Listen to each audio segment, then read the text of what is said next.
Welcome to another exciting edition of Swim Easy Speed, and today we're going to be doing a video analysis of a pro triathlete named Lenny Ramsey. I've been working with Lenny for about, I guess about 6 months now, and she came to me. She's a solid cyclist, really solid runner, and the big stumbling block for her, particularly at the Ironman distance, which is what she likes to do, was the swim. And so she had, struggled for a number of years trying to figure out how to get better, and that's what we're working on now. So she came down a while ago to swam with the team for a few days, and I had the chance to kind of video her in the pool first, and then we did a couple sessions in the endless pool. And so this is kind of part one of a two-part video just to show you kind of what we did while she was here and why. So we'll kind of get going to the pool part. So here she is. You can see her right. She's the one in the front right here in this video. So we'll just let it go. And you can see that, she's got a very kind of shoulder-driven stroke. And if we let it go, you can see what that does to her hips back in the back here, where you can see right there how some of her body is kind of going that direction, and then her legs are kind of going that direction. And ultimately what we're trying to do is get it where there's a very, very straight line that runs right down the middle of her body. And that means that the core is really, really engaged, and that we're not putting in any movement that isn't perfectly like laser pointer straight to wherever we want to go. So in this case, to the other end of the pool. So effectively, and what you'll see, I'll clear this a little bit. Let's keep on moving it forward just step by step. So you can see right there how far apart her feet come to try and stabilize for like right there. So here's a foot right there, and there's a foot right there. So you can see kind of how much her body is having to stabilize and do different things to stabilize in the pool, so that she can continue to kind of go forward. And just remember, the water is a ridiculously unstable environment for a person to be in. So the place where all of that stability has to come from is from the core.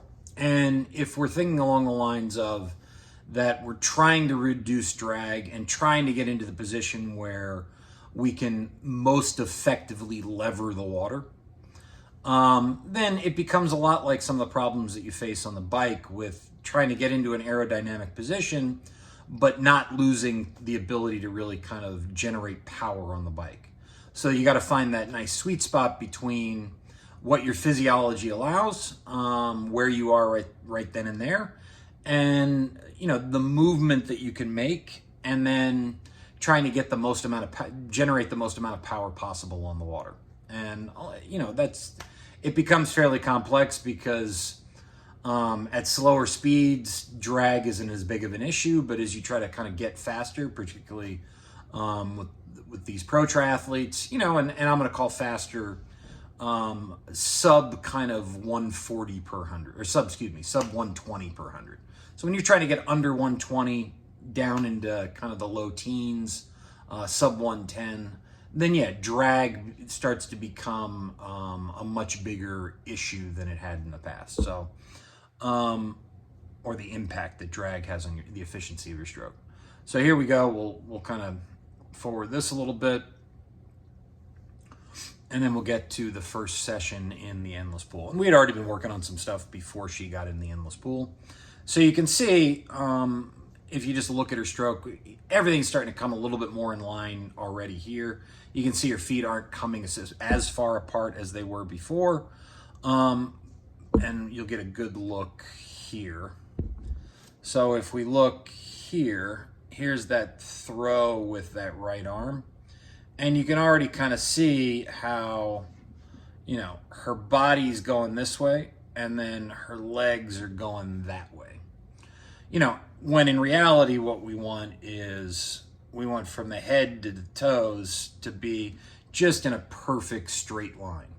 That means that core is really, really engaged, and we're providing a lot of stability for that pull to move us straight forward. And that's what you want to do. That's how you're going to be able to be the most efficient in the water. And then it solves a couple other problems of drag as well. Because if you're really long and flat on the water, which is typically what's going to happen if you've got a lot of core engagement, then you're going to create less drag. You're going to be in a position to, really minimize drag in the water. And then if we look kind of with this idea in mind that, she's trying to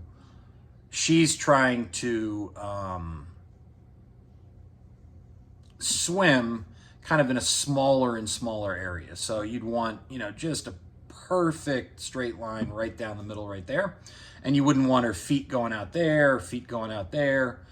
So this is kind of this overhead look right here. So we want to almost like, the analogy I've heard a lot is you want to think about you're kind of swimming down a pipeline that's getting smaller and smaller. You don't touch the sides, but are still really able to lever the water effectively.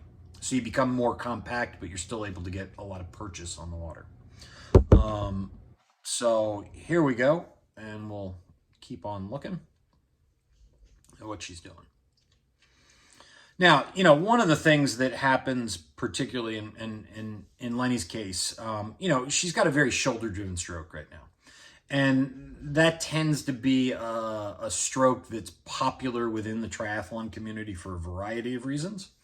One of the things that happens, though, when athletes try and get it from the get-go without coming from a swim background is one of the ways to do it is to put a band on. And typically the only way to swim with a band on and be somewhat effective is if you really, really tempo up the stroke. Well, if you don't have the mechanics in place, if you don't have the strength and conditioning in place to handle that tempo, then it's gonna move the stroke way, way forward. It's gonna make it a very shoulder-driven stroke.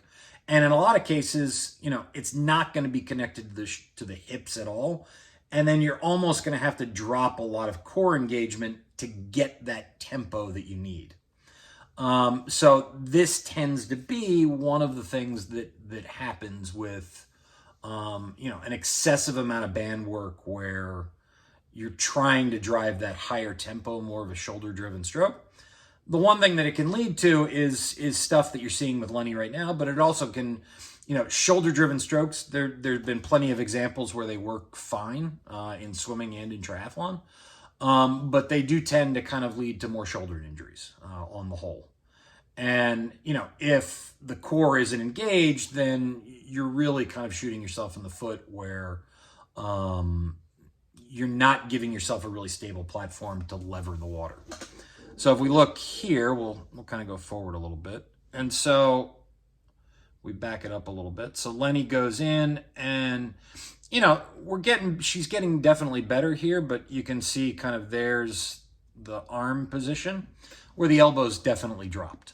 And, if we forward it just a little bit, so press down, press down, press down, press down, press down. She's still kind of dropping the elbows, so she's dropping a lot of pressure off the water. Doesn't really start pulling herself forward till right about there. And that's where you can start to see kind of the hip surge. And then that other hand comes in the water. So from effectively there to here, she's just pressing down on the water. So pressing her chest up and if you're thinking about the body in the water being kind of on a teeter-totter, the back end has to drop. And what we want is to find that nice balanced position in the water where we're creating the minimal amount of drag, but then also, if we think about kind of where that power area is within the stroke, so it's going to be from kind of below your nose to about your belly button. And so everything in between there, okay, when you're pulling through, that's the most powerful your stroke is going to be. So that would be, all of the big muscles kind of get in the action. So the lats right there, you got the traps, you got the deltoids, some of the big, huge back muscles besides the lats, core, hips, everything can kind of get into pulling that hand with grabbing more and more water and holding on to it and pulling as much as you can, as fast as you can. Okay. And when you're not in the right position, that becomes really, really difficult to do. So, here we go. You can see, she's got pretty good hip position, but even if we look right, so even if we look right kind of there, you can see right there, there's a small gap between her hips and the top of the water line.